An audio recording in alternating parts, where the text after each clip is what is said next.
Hello, my name's Lloyd Smale and welcome to the 20th chapter of the book of Acts as found in the New Testament. In this chapter we're following the continuing story of St. Paul and he's on the move again. This time he's to be found in Troas, which is by the Aegean Sea in Turkey. And then before we can draw breath and by the sailing equivalent of a hop, skip and a jump, he's off again and stops off at nearby Miletus.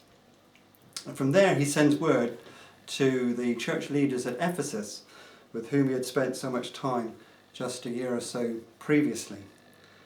And he sends them word, an invitation to come and meet him, and they do, which is great for Paul because he doesn't expect to see them again. And when he speaks to them, it's very much in the nature of a farewell address.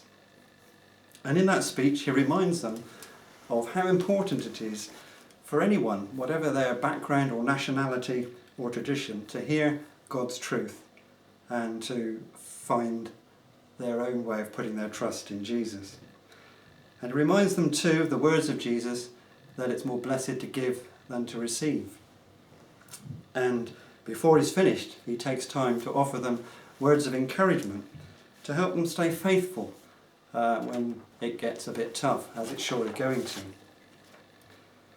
It's a very moving occasion, for there's a great bond of Christian affection between them, born out of their shared love of God. And by the end of it all, we read about many tears being shed. It's a very human story and occasion. But two things stand out for me, and one is that we're called to be generous, to look out for the weakest in society, and to be more interested in giving than in getting.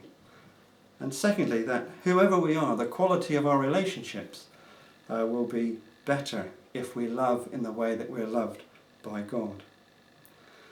There's a lot more in this chapter than that, of course, and if you give it a read, you can see for yourself what you think. Paul was on a mission. He was a man on a mission.